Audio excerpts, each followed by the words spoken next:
Hi friends, welcome to Annamayya IAS academy. ఈరోజు మనం ఈ వీడియోలో భారతదేశంలో మరియు ఆంధ్రప్రదేశ్లో వివిధ రంగాల వాటా, జీడిపికి వివిధ రంగాల వాటా అనేది చూద్దాం.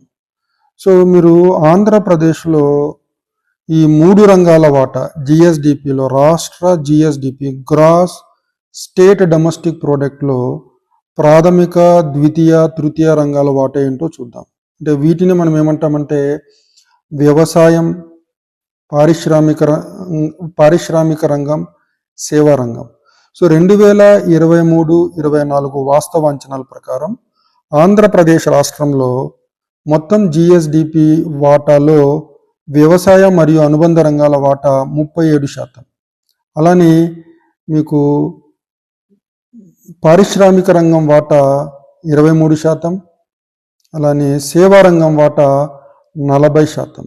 అదే మీరు భారతదేశం చూసినట్లయితే 2023-24 వాస్తవ అంచనాల ప్రకారం భారతదేశంలో వ్యవసాయం మరియు అనుబంధ రంగాల వాటా జీడిపిలో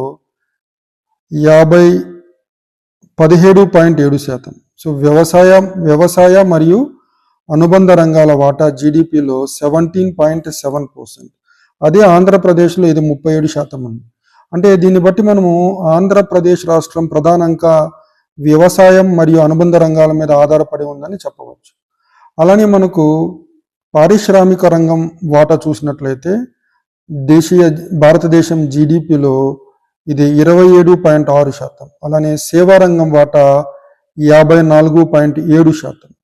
సో ఆంధ్రప్రదేశ్ రాష్ట్రాన్ని భారతదేశంతో పోల్చినట్లయితే ఆంధ్రప్రదేశ్లో వ్యవసాయం మరియు అనుబంధ రంగాల మీద ఆధారపడే జనాభా చాలా ఎక్కువ. ఎందుకంటే 37% ఆదాయం జిఎస్డిపిలో వ్యవసాయం మరియు అనుబంధ రంగాల నుంచే వస్తుంది. సో దీన్ని అర్థం చేసుకోవడం చాలా ఇంపార్టెంట్.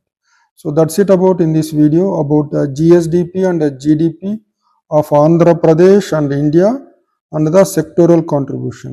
Thank you.